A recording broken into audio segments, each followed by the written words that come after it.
अगला जो टाइप है, इस टाइप का नाम है वेन डायग्राम। वेन डायग्राम करने के पहले बच्चों, पहले हम एक कॉन्सेप्ट जान लेते हैं, वेन डायग्राम का कॉन्सेप्ट क्या होता है। तो चलिए मैं 2 सब्जेक्ट को लेकर बताता हूँ, फिर जब हम सिलसिले को आगे रखेंगे तो हम इसे 3 सब्जेक्ट के ऊपर ले जाकर भी देखेंगे और समझेंगे। तो देखिए वेन डायग्राम में अगर मैं 2 सब्जेक्ट के लेकर बात करूँ, यानी कॉन्सेप्ट की बात करूँ, देखिए अगर मैं कहूँ कि m% जो बच्चे हैं वो मैथमेटिक्स में पास है और E% जो बच्चे हैं वो इंग्लिश में पास हैं, तो यहाँ से 2 बातें होंगी। 2 बातें क्या क्या होंगी?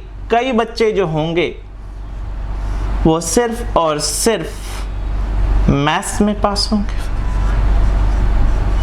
और कई बच्चे जो होंगे वो मैथ और इंग्लिश दोनों में ही क्या होंगे? पास।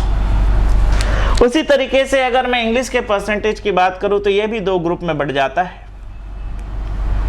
कई बच्चे जो होंगे जो कि सिर्फ और सिर्फ इंग्लिश में पास होंगे और कई बच्चे जो होंगे वो मैथ्स और इंग्लिश दोनों में ही पास होंगे।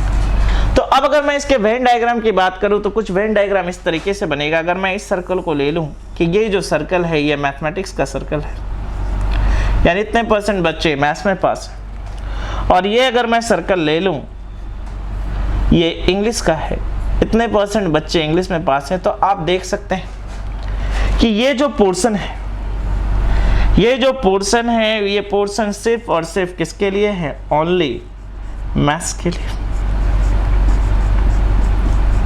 और आप देख सकते हैं ये जो पोर्शन है, ये पोर्शन किसके लिए है?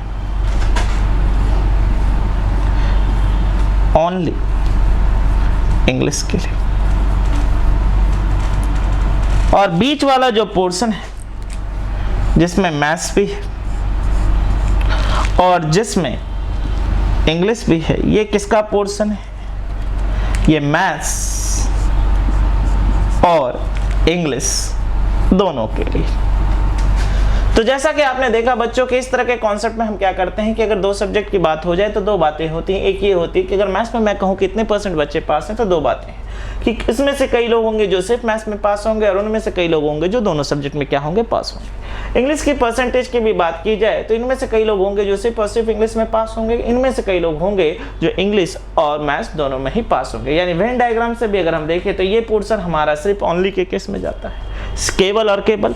ये पोर्शन हमारा सिर्फ ओनली के केस में जाता है, केवल और केवल इंग्लिश, और ये पोर्शन जो है वो इंग्लिश और मैथ्स दोनों के ही केस में जाता है। तो चलिए हम इसी तरीके से अब इसके ऊपर क्वेश्चंस की बात करते हैं। देखिए हमसे कहा गया है कि एक एग्जाम में हिंदी में 42% यानी 42% जो बच्चे हैं वो फेल हुए और इंग्लिश में 52% जो बच्चे हैं वो फेल हुए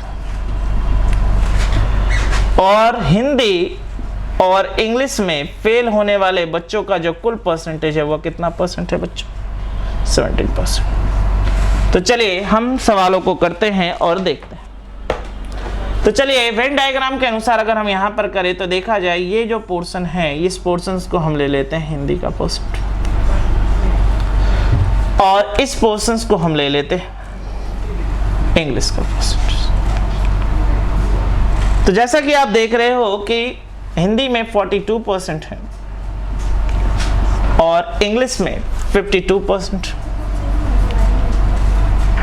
और दोनों में फेल होने वाले बच्चों का जो परसेंट है वो कितना % है? 17%। यानी 17% वो हैं जो हिंदी और इंग्लिश दोनों में ही फेल हैं। तो सिर्फ और सिर्फ हिंदी में फेल होने वाले बच्चों का परसेंटेज कितना होगा? 42 - 17%। यानी यहाँ से अगर हम करते हैं तो हमें कितना मिलेगा? 25%। और अगर मैं आपसे पूछूं कि बताइए कि इंग्लिश में फेल होने वाले बच्चों का परसेंट कितना है, तो आप कहेंगे सर 52% - 17%, यानी कितना आया? 35%। तो यहाँ से हमें 3 चीज़ों के बारे में पता चल गया। हमें यहाँ से एक चीज़ पता लगा कि हिंदी में सिर्फ और सिर्फ कितने प्रतिशत बच्चे फेल हैं। हमें यहाँ से पता चल गया कि इंग्लिश में कितने प्रतिशत बच्चे फेल है, और यहाँ से हम टोटल भी निकाल सकते हैं कि कुल कितने प्रतिशत बच्चे क्या है फेल है। तो चलिए क्वेश्चंस को देखें। तो जैसे पहला क्वेश्चन हमसे पूछा गया है कि कितने प्रतिशत बच्चे जो हैं वो सिर्फ और सिर्फ हिंदी में फेल हैं। तो वेन डायग्राम के अनुसार हमारा जो आंसर होगा वो कितना परसेंट होगा, 25%। नंबर दूसरा, हमसे पूछा गया है कितने परसेंट बच्चे हैं जो सिर्फ और सिर्फ इंग्लिश में फेल हैं। तो अगर हम यहाँ से बात करें तो कितना परसेंट होगा, 35%। और तीसरे क्वेश्चन में पूछा गया है कि कितने प्रतिशत बच्चे दोनों विषय में पास है। तो सबसे पहले मैं अपना फेल परसेंटेज निकाल लेता हूँ, और फेल परसेंटेज की बात करूं तो हमारे पास है 25% प्लस 17% प्लस 35%, यानी बच्चों 77% जो बच्चे हैं वो फेल हैं। तो ठीक इसका उल्टा क्या होगा, बोथ